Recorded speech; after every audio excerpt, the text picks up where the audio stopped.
অসম্ভব। সুতপা, তুই আমার কাছে অন্য কোনো বর কথা দিলাম, যা চাইবি তাই দেব, কিন্তু লক্ষ্মীকে দিতে পারবো না। যে এই কথা বলেছেন আমা, লক্ষ্য করুন, সুতপা ব্রাহ্মণ ছুটে গিয়ে নারায়ণীর চরণ দুটোকে বক্ষ মাঝে জড়িয়ে ধরেছে। প্রভু,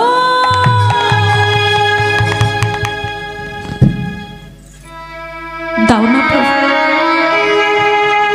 দাও না, তোমার লক্ষ্মীকে আমার করে দাও না। কথা দিলাম প্রভু, কথা দিলাম, মা লক্ষ্মীকে যদি পাই তবে কোনোদিনও আমি কামনা বাসনার চোখে দেখব না। সর্বদা আমি মাতৃজ্ঞানেই দেখব, মাতৃরূপেই দেখব।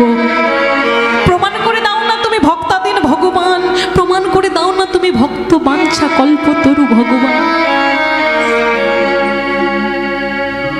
লক্ষ্য করুন মা, বারবার করে যখন সুতপা এই কথা বলছে, নারায়ণ আর স্থির থাকতে পারল না বাবা।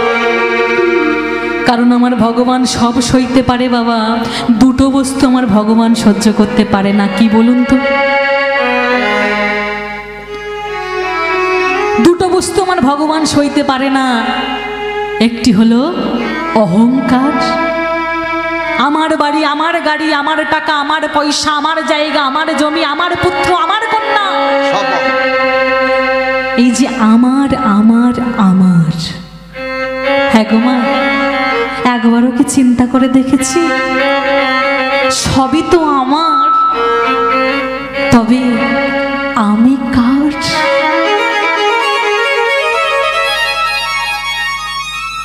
সবই তো আমার গো, তবে একটা বারও চিন্তা করেছি আমি বস্তুটা কার? না মাগো, সুতপা ব্রাহ্মণ ওই নারায়ণের চরণ দুখানা জড়িয়ে ধরে কাঁদছে। আর ভগবান সইতে পারে না কারোর অহংকার আর কোনো প্রকৃত ভক্তির চোখের জল।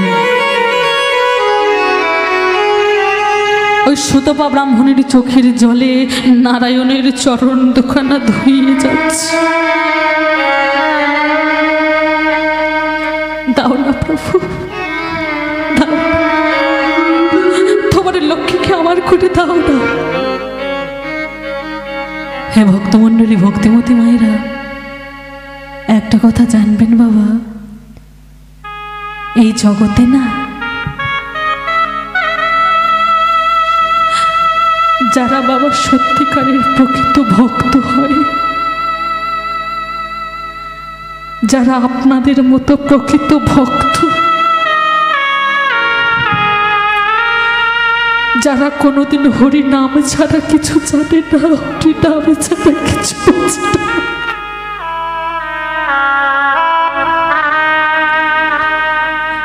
দেখবেন মা এই জগতে সেই সকল ভক্তদের চিরটা কালে বাবা কষ্ট।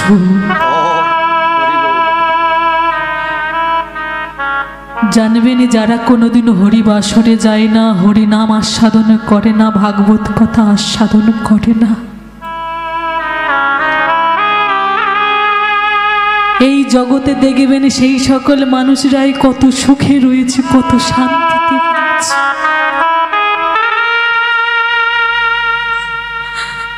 কিন্তু দেখবেন যারা হরি ছাড়া কিছু জানে না,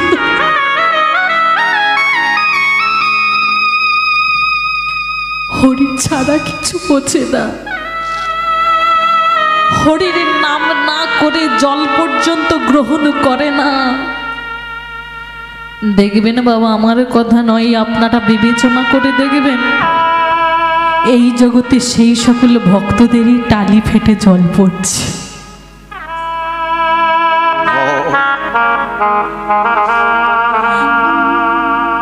হ্যাঁ গো মা, আমরা তো বলি না যে ভক্ত, যার নাম নিলে ভক্তকে এত কষ্ট পেতে হয়, যার নাম নিলে ভক্তকে এত দুঃখ পেতে হয়, এত যন্ত্রণা পেতে হয়।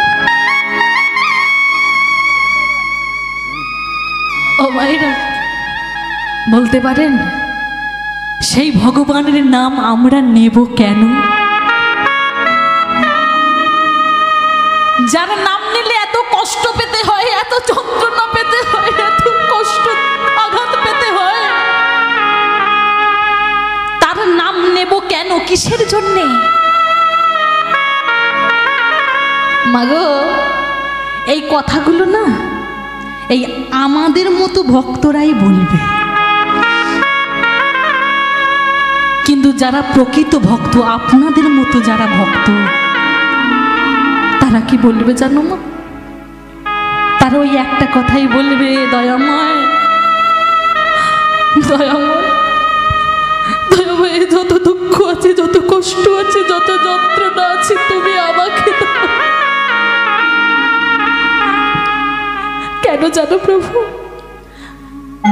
কারণ যত দুঃখ দেবে, যত কষ্ট দেবে, যত যন্ত্রণা দেবে, ততই তো তোমাকে ডাকবো প্রভু। আর যদি সুখ দাও, আনন্দ দাও, ঐশ্বর্য দাও, সেই ঐশ্বর্যের মায়ায় ভুলে গিয়ে তোমাকে যে ভুলে যাও। আমার দিনে যাইরা দি যায়,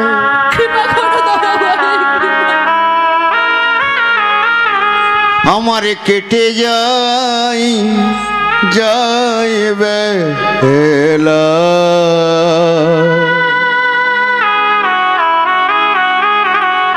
এত ডাকি চরণ থেকে বঞ্চিত করো প্রভু, পাই না তোমার দেখা, ওই কি পাবাই, ওই দয়া, ওই কি পা দয়া মোয়, একবার দেখা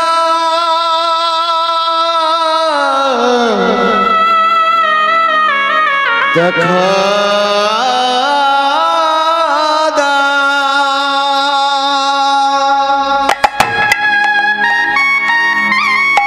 যারা প্রকৃত ভক্ত তারা তো এটাই বলবে গো, যত দুঃখ কষ্ট যন্ত্রণা তুমি আমাকে দাও, কারণ যত কষ্ট দেবে ততই তো তোমাকে ডাকবো, ততই তো তোমার নাম করব, আর ঐশ্বর্য দিলে তোমার সেই ঐশ্বর্যের মায়ায় তো ভুলে যাব।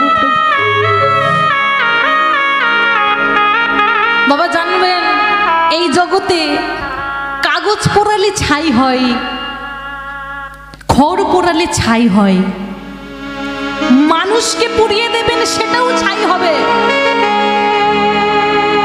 কিন্তু বাবা একটা কথা মাথায় রাখবেন, যে যা কিছু পোড়াবেন সেটাই যে ছাই হয়ে যাবে এটা কিন্তু মানা যায় না।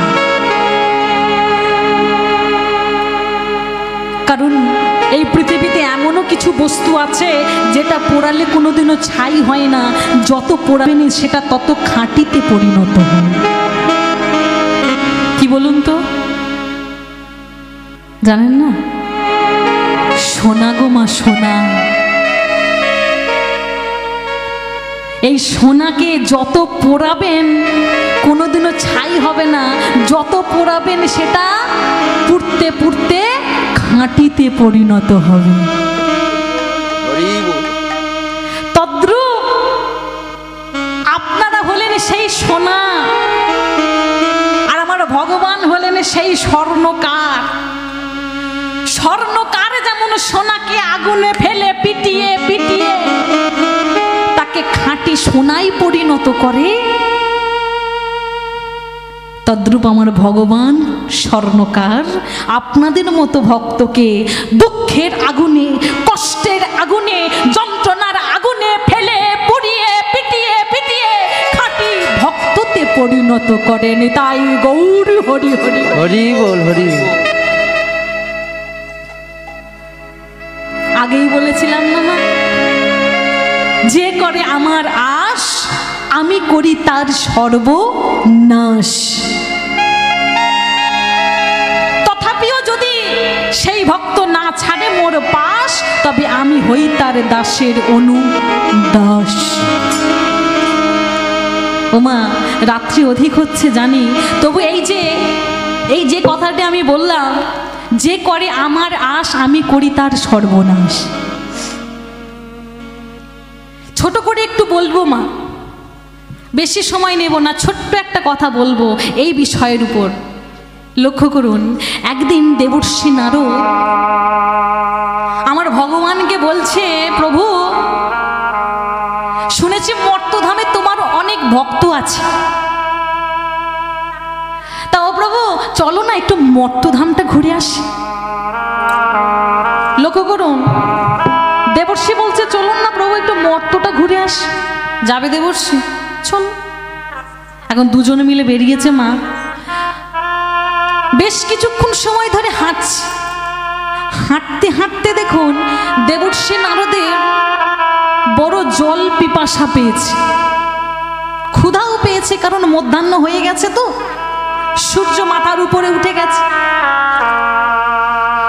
নারদ আমার প্রভুকে ডেকে বলছে, ও প্রভু অনেকক্ষণ তো হাঁটছি, বড় ক্ষুধা লেগে গেছে, পিপাসাও পেয়েছে, ও প্রভু চলো না, এখানে তো তোমার সকল ভক্তরা থাকে, তা চলো না কোনো এক ভক্তের বাড়িতে গিয়ে একটু সেবা নেব, একটু পিপাসা নিবৃত্তি করব, ক্ষুধা নিবৃত্তি করব। তা কি করলো মা? ভগবান বলছে তবে চলো। দেবর্ষি এক কাজ করা যাক, ওই যে সম্মুখে দেখছো না, ওই যে দোতলা বাড়ি দেখছো? হ্যাঁ প্রভু ওই তো দোতলা বাড়ি। চলো দেবর্ষি, আজকে ওই বাড়িতে গিয়ে আমরা একটু আজকের মধ্যাহ্নের সেবাটা নেব। লক্ষ্য করুন মা, একটু মন দেবেন।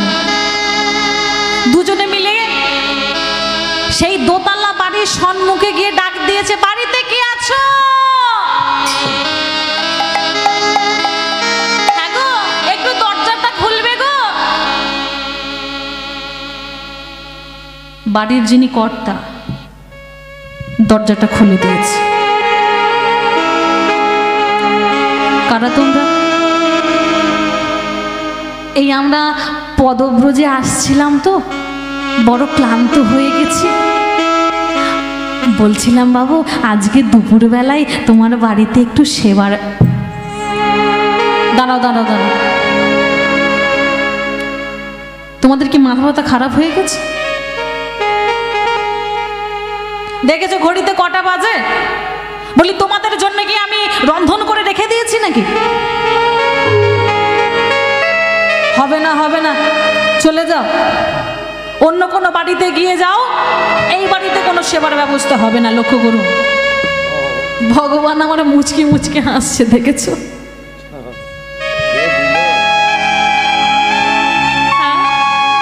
কার জন্যে খেতে পাস, কার জন্যে পড়তে পাস, আজকে আমি এসেছি স্বয়ং, তুই কিনা আমাকে বলছিস অন্য বাড়িতে চলে যা। ভগবান মুচকি মুচকি হাসছে। দেবর্ষি নারদ চিন্তা করছে, হায় হায় হায়, ও প্রভু এই তোমার ভক্ত, তোমাকে একটু সেবাও দিল না। বেরিয়ে চলে এলো মা, আরো কিছুটা এগিয়ে গেছে, আর নারদ হাঁটতে পারছে না। ও প্রভু আমি আর পারছি না, আমি আর পারছি না, তুমি ওই সম্মুখে ওই যে পর্ণকুটির আছে, চলো ওই পর্ণকুটিরেই আজকে সেবা নেব। চলো দেবর্ষি, ওই পর্ণকুটিরে এক বৃদ্ধা মা থাকে, ওই পর্ণকুটিরেই আমরা সেবা নেব। তাও মা এদিকে দেবর্ষি নারদ বলছে, হ্যাঁ গো প্রভু তুমি যে ওই দোতলা যে বাড়ির কর্তা, সে যে তোমাকে তাড়িয়ে দিল, তুমি তাকে কিছু বলবে না? বলে হ্যাঁ বলবো তো মা। লক্ষ্য করুন ভগবানের লীলাটা কেমন। বলে ও দেবর্ষি বলবো তো, শোনো আজকে ওই দোতলা বাড়ির যে কর্তা না, ওকে আমি আশীর্বাদ করলাম, ওর ওই যে দোতলা বাড়িটা আছে না, আশীর্বাদ করি আজ থেকে ঠিক 2 মাসের মধ্যে ওর ওই দোতলা বাড়িটা যেন 4 তলা হয়ে যায়। মনে মনে চিন্তা করছে, প্রভুর কি মাথা খারাপ হয়ে গেছে নাকি?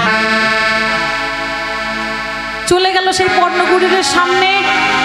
পর্ণকুটিরে আছে এক বৃদ্ধা মা, আর তার একমাত্র সম্বল বলতে রয়েছে একটা সাদা রঙের গাভী। যেই গাভী গাভীটার দুগ্ধ দহন করে বাজারে বিক্রয় করে জীবিকা নির্বাহ করে। এখন পর্ণকুটিরের সামনে গিয়ে মাকে বলেছে, ও মা, তোমার বাড়িতে আজকে একটু মধ্যাহ্নের সেবা দেবে মা, আমরা বড় ক্ষুধার্ত, এসো এসো। তাড়াতাড়ি করে ঘরে বসতে দিয়েছে। বসতে দিয়ে মা আমার তাড়াতাড়ি করে গৃহের মধ্যে যা ছিল তাই নিয়ে রন্ধন করেছে, রন্ধন করে সেবা দিয়েছে। এখন সেবা গ্রহণ করে প্রভু আমার চলে আসছে। গৃহের ভিতর থেকে যেই না বাইরে এসেছে, বাইরে এসেই এখন নারদ বলছে, তা ও প্রভু বলো বলো, আগের ভক্তকে তো তুমি বর দিলে, তার দোতলা বাড়ি চারতলা হবে, সে তো তোমাকে সেবা দিল না, কিন্তু এই বৃদ্ধা মা কত কষ্ট করে তোমাকে সেবা দিল, ও প্রভু এই বৃদ্ধা মাকে তুমি কি আশীর্বাদ করবে? বড় কৌতূহলের সঙ্গে প্রশ্ন করছি, ও প্রভু বলো না, এই বৃদ্ধা মাকে তুমি কি আশীর্বাদ করবে? ভগবানের লীলা দেখুন বাবা। ভগবান বললেন, ও দেবর্ষি তুমি ঠিকই বলেছ, ওই ভক্তকে যখন বর দিয়েছি তখন এই বৃদ্ধাকেও তো, এই মাকেও তো কিছু আশীর্বাদ করতে হবে, কিছু বর দিতে হবে। বেশ, এই বৃদ্ধাকে আমি বর দিলাম, এই মাকে আমি বর দিলাম। এই যে মায়ের এই যে একমাত্র সম্বল, এই যে সাদা রঙের গাভীটা, যে গাভীর দুগ্ধ দহন করে বাজারে বিক্রয় করে জীবিকা নির্বাহ করে, আশীর্বাদ করি আজ থেকে ঠিক 3 দিনের মধ্যে ওই বৃদ্ধা মায়ের ওই সাদা রঙের গাভীটা মারা যাবে।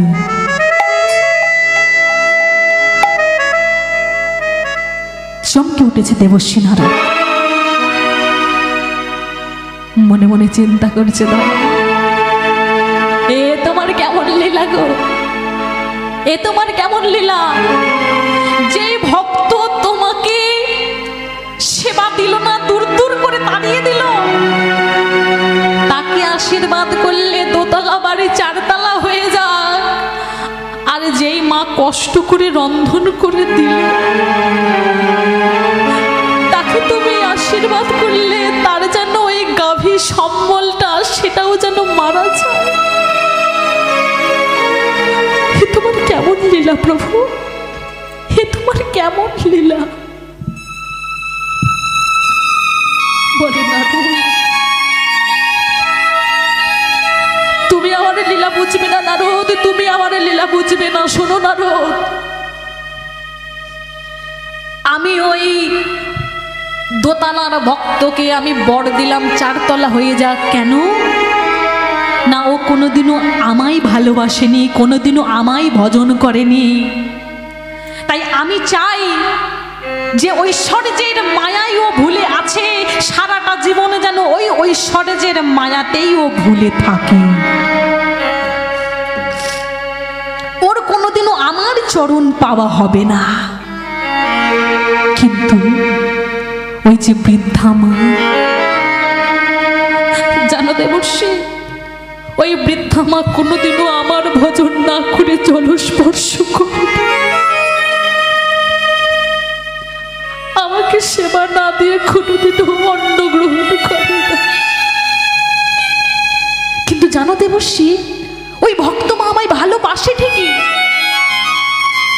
কিন্তু ওর যে ওই সাদা রঙের গাভীটা আছে না, ওই গাভীটার মায়ায়ও ভুলে গিয়ে আমার চরণটাও পাচ্ছে না। তাই আমি চাই ওর যতটুকু মায়া, ওই সাদা রঙের গাভীটা, আমি চাই ওই মায়া থেকে আমি ওই মাকে দূর করে দিতে। তাহলে দেখবে যখন মায়ার বাঁধনটা আর থাকবে না, মায়ার বাঁধনটা যখন ছিন্ন হয়ে যাবে না, তখন ওই বৃদ্ধা আমার চরণটা পেয়েছে। তাই তো আমি বলেছি, যে করে আমার আশ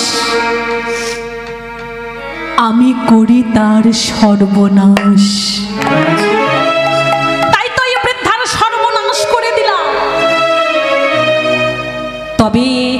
নারদ, তথাপিও যদি ওই ভক্ত না ছাড়ে মোর পাশ, তবে আমি হই তার দাসের অনুদাস। নিতাই গৌর হরি বল। আমার প্রভু গো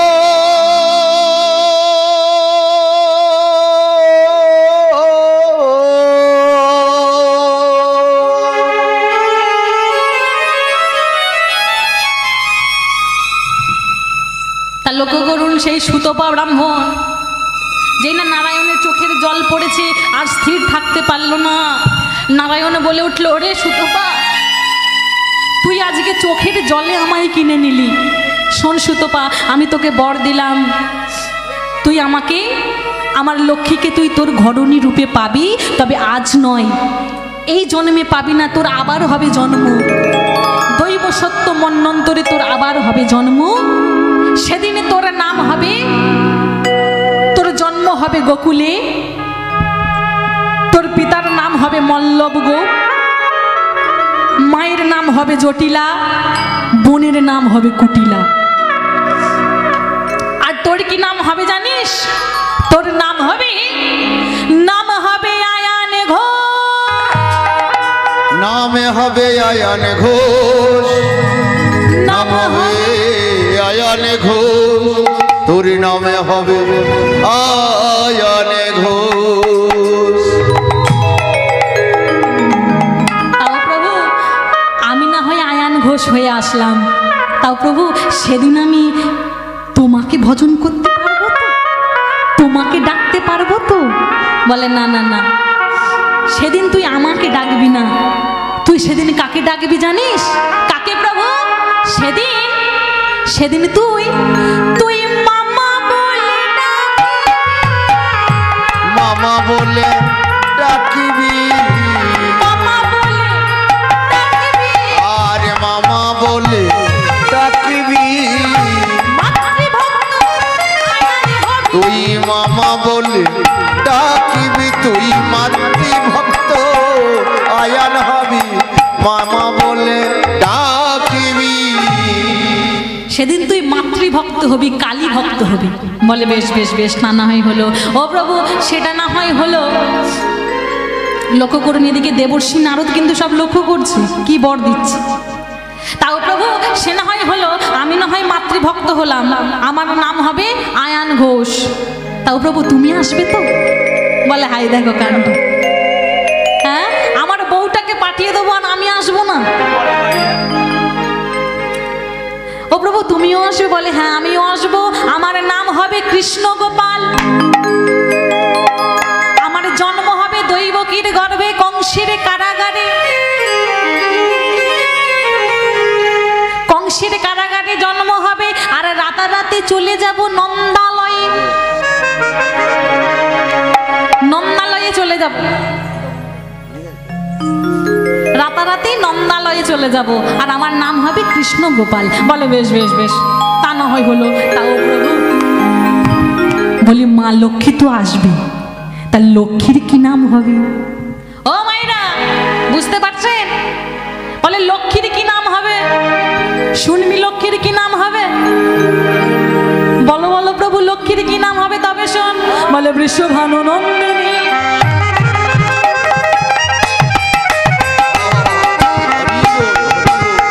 হরি হরি বল, হরি বল, হরি বল। রাজনন্দিনী, ও গো রাজা গো, রাজা রাজা রাজা রাজা,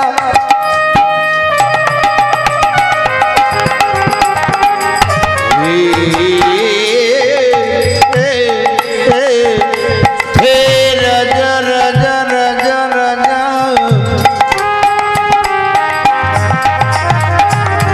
ও গো আমার রাজা। বিশ্বভানু নন্দিনী রাজনন্দিনী, বৃষভানু নন্দিনী রাজনন্দিনী, বিশ্বভানু নন্দিনী রাজনন্দিনী, আমার বৃষভানু নন্দিনী রাজনন্দিনী। বৃষভানু, মায়ের নাম হবে কৃত্তিদা, আর আমার কি নাম হবে? কি না? লক্ষ্মী হইবে রাধা। লক্ষ্মী হইবে রাধা।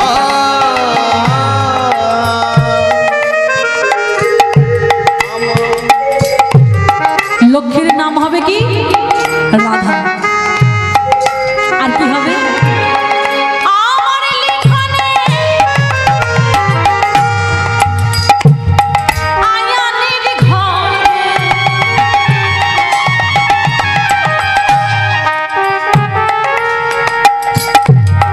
বধূরূপে থাকবে বাধা। ও সে আমার লিখনে আয়ানের ঘরে বধূরূপে থাকবে বাধা। আমার লিখনে আয়ানের ঘরে বধূরূপে থাকবে বাধা। দেখো আমার লিখনে আয়ানের ঘরে বধূরূপে থাকবে বাধা। আমার লক্ষ্মী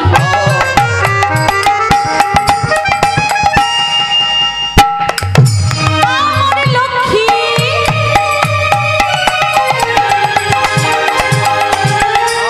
আমার লক্ষ্মী রাধা। ও আমার লক্ষ্মী, দেখ দেখ আমার লক্ষ্মী রাধা হবে। বধূরূপে বাধা ও থাকবে। গো আমার লক্ষ্মী রাধা হবে। মনে দিলাম তোরে, আমি ওই চরণে সবই দেব। মনে দিলাম, আমার এই মনের বাসনা পূরণ করো, মনে দিলাম তোরে। যেন আমার লক্ষ্মী রাধা হবে। দিলাম তোরে প্রভু এই নিবেদনে তোমার চরণে, বাসনা প্রভু এই নিবেদন জানাই দিলাম, বাসনা পূর্ণ যেন আমার লক্ষ্মী রাধা হবে। তাই হোক। হরি হরি হরি বলিব আমার লক্ষ্মী রাধা হবে। হরি হরি হরি বলিব আমার লক্ষ্মী রাধা হবে। ও আমার লক্ষ্মী রাধা, দেখো আমার লিখনে আয়ানের ঘরে বধূরূপে থাকবে বাধা। ও গো আমার লিখনে আয়ানের ঘরে বধূরূপে থাকবে বাধা। করুন মা, বর তো দিয়ে দিয়েছে, এবার দেবর্ষী নারদ কি করেছে? এসে সবকিছু মায়ের কানে তুলে দিয়েছে। ও মা, তোমার কপাল পুড়েছে গো মা, তোমার কপাল পুড়েছে। কেন? বলে ও মা, তোমাকে না প্রভু এক ব্রাহ্মণের হাতে সঁপে দিয়েছে, সুতপা ব্রাহ্মণের হাতে। লক্ষ্য করুন, যেই না এই কথা বলেছে, নারায়ণ এসে উপস্থিত হয়েছে। লক্ষ্মী ছুটে গিয়ে মা, লক্ষ্মী ছুটে গিয়ে নারায়ণের চরণ দুটোকে জড়িয়ে ধরেছে বক্ষ মাঝে। স্বামী, এ তুমি কি করলে স্বামী? এ তুমি কি করলে? তুমি আমাকে ওই ভক্তের কাছে তুমি সঁপে দিলে স্বামী। তুমি তো জানো, তুমি তো জানো যে তোমাকে ছাড়া আমি থাকতে পারবো না। তবু তুমি আমাকে ওই ভক্তের কাছে সঁপে দিলে। নারায়ণ বলে উঠল, লক্ষ্মী